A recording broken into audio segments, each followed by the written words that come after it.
Atay customer karon guys nga Inmax 155. So ang problema ani ni sir kay mukabig na daw ang iyang manubila. Mo to nga gusto siya magpailis og bull race. So mo ni guys no. Atua rin ang gipang ilisan og bull race apil tong iyang mga housing. So sa pagtanggal na to sa cover guys, palisod dai ginig tanggal sa cover guys, kidagan kayo ang mga cover nga pananggalon. Kay dili gyud ta pwede magkut-kut lang guys no, kay dili maguna to na siya dukdukon para ma-access lang tong iyahang nut. Kay lisod kayo og dukdukon guys, mga guba gyud ang nut sa imuhang tipos.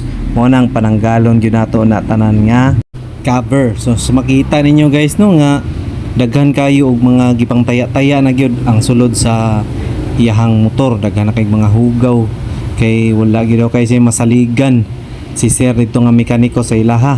O kani si sir guys gikan pa gyud ni siya sa Malita no, ni abante lang gyud siya diri sa Davao City kay para lang magpaayos or magpatrabaho sa iyahang bull race. Kinakita gyud niya ato ang mga video no nga murag na satisfy pod ang mga trabaho. So salamat jud kayo sir no sa pagsalig sa mua maski layo kayo ka no.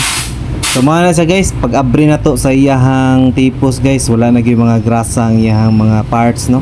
Kung nagibutangan na to grasa kay para madanlog og dugay pud tayaon. Kay kabalo naman ta sa Malita, dol-dol man yung nagdagat, so ang mga hangin dito lahi mga karga na mga kuano makataya gyud sa tuang mga unit. Mo nagdaghan kayo nga grasa ang gibutang namo sa iyahang bull race guys no, kay para wag yung mahay. Pahalag madugay na siya makabalik si sir diri sa tuwa, at least dili dayon maguba ang iyahang bull race.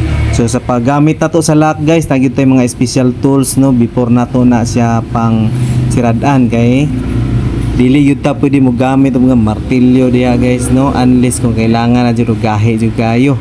So mo na siya guys ang atong gamit, nagyud tay pang kontra, naapod tay pang lock anang iyahang nut diha sa tipos. Ni suggest gani ko ka sir guys no nga magpa-maintenance kay base niya gugaw na po kayo niya mga injector, mga filter.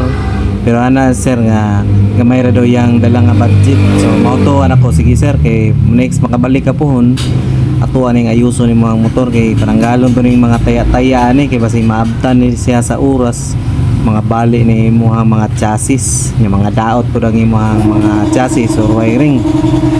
Ug fast forward na ta guys no, atuan ang gibalik pod ang iyahang manubela, ang iyahang mga ligid, mga standard pa na siya guys, wala pod na siya daot, gipang check na pod namo ang iyahang mga bearing ana. So aside ato guys nga nagpataod og bull race kay naabre naman daw, gipataod mo na sir ang iyahang serbato para kusog-kusog gyud ang serbato ni sir no, kay lain ra pa ning mga standard kay hinay kayo nya human dili ra kapansinon sa imong kontra. Unya kay siyempre kabalo man ta nga dol-dol gyud og dagat si sir, gibutangan gyud nato nag mga wrap guys no, kay para maiwas na pod nga mga daot or magasin-asin tong iyahang mga terminal ya. Og atua po nang ipangsulda ng iyahang mga terminal guys, kay para dili gyud sa mga langkat, dili magasin-asin, dili magkatong green para dili siya magka lost contact. So mao na siya guys, yung pag humana na mo wiring amuar po nang gipang plaster ya guys no. Kay diya man gyud ang gwapo nga plastaranan sa yang horn, na gyud sa tubangan, naapoy sangitanan sa bracket or butanganan sa iyang bracket. Og sa katong gusto ani guys or gusto magpatrabaho no, alam mo kaulaw o gabanti mo diri sa among shop nga gamay sa Colditz Motor Parts diri lang sa Matina Crossing, pasulod sa Matina Aplaya Road, Davao City. Dali ra pud ko ninyo ma-search sa ko ang Google Map guys no, Colditz Motor Parts ra gyapon guys. Ug basing ganahan pud mo mag-subscribe sa ko ang YouTube channel guys, na pud may YouTube channel, i-subscribe lang ko dito guys. Salamat jud kayo guys sa inyong kanunay nga pagsalig o kanunay nga pagsuporta sa amua. So amping mo kanunay guys sa inyong mga biyahe.